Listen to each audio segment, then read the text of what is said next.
more thrilled to invite Jay up here to speak. Thank you.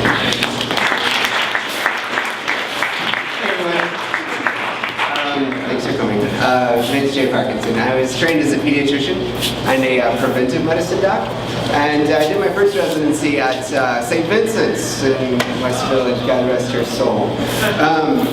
It was interesting. Whenever I was, as a resident, you work like 80 hours a week and stuff's pretty bad. And, like every third, fourth night, you're on call, so you have to work all night and you get off work. And I was like, man, I'm not going to go home and sleep. I'm going to keep myself awake, right? So I actually picked up my camera and just started walking, right? And I was just in love with New York City because I just moved there from like the middle. I went to Penn State, so I was like the middle of Pennsylvania, like nowhere, right? And so I just picked up my camera and started walking, and I figured out that I was actually kind of decent at photography, So I was one of those first photo bloggers, the people that publish a photo like every day in like hand-coded websites. This is like 2002, 2003, something like that. Anyway, one of my pictures got on the cover of the Elle magazine back in like 2004 or something like that. Not credited. Totally not credited. No, it was. But anyway, it was interesting because I got in really tight with the photography sort of community of New York City. So where photography meets the internet, so that's like Flickr back in the early days of Flickr and that sort of thing. So anyway, the reason why I bring that up is because I became friends with a lot of these people, and most of them were uninsured, and most of them had no doctor. And so I was their doctor, actually. So, every once in a while somebody would have this like a horrible, disgusting rash and take a picture of it and email it to me. I'd be like, oh, man. Don't do that. But anyway, I was just like, wow, what does this mean?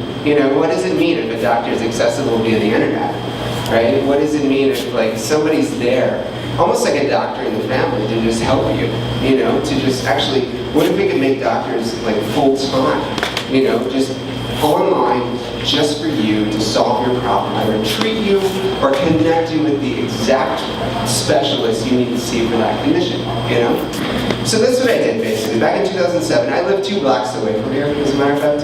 Back in 2007, I started my personal website. It was just Jay Parkinson MD. I told everybody who I was, what I was all about, and that was the first month that Google allowed me to embed a calendar on a website.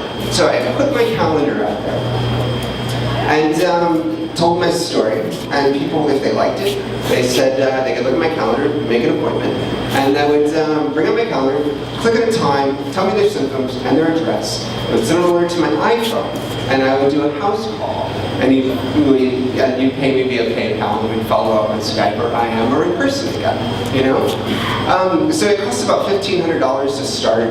I got about 7 million hits on my website.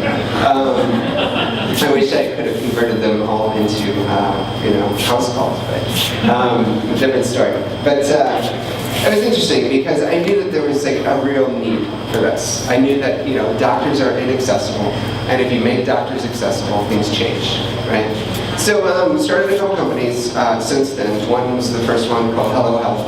And it was like if an electronic medical record were designed by Facebook, what would it look like? So doctors had profiles, patients had profiles. You can make appointments in the office, you can have a video visit with your doctor. And it was really like the ideal means of healthcare delivery for people who get the internet. So I started another company, and we were a consultancy for for brands and such. And in that consultancy, I designed the world's most popular iPad app for physicians. But I got sick of sort of designing for like pharmaceutical companies because they just sort of kill things. And decided to, I'm going to go back to my roots and say, all right, how can I make doctors accessible again, right? And so the real innovation here is how do you create a new business model for doctors to do the right thing, And it was interesting, so if you analyze healthcare in America, there are very few people or very few entities in America that actually profit off health. Most everybody profits off sickness. Hospitals profit off sickness, doctors profit off sickness. So I figured out that actually companies profit off health. You know, if their employees are really well and really happy, they work really hard and do a good job. So that's what we do. We basically, this is Sherpaa. Our clients are companies. So Tumblr is a client, Etsy is a client, Meetup is a client. We have about 62 companies, and we give each of their employees an online concierge doctor that they can reach out to at any time, 24/7, via our app. And we either solve the problem 60% of the time over the internet. We'll order tests, we'll prescribe, we'll take an accurate history. We just make things happen. And if we can't do that, and you need to be seen in person, we connect you with the exact person you need to be connected with. So it's really just like having a doctor in the family. And because of that, what we do is we analyze how a company uses healthcare, right? And then we analyze it, get the data, and then we say, you know what, actually, here's a perfect health insurance plan for your company. And then the company procures health insurance through us. And so right now, companies have zero insight into their second biggest spend, which is healthcare, after payroll, right? So that's what we do. We help companies understand their healthcare spend.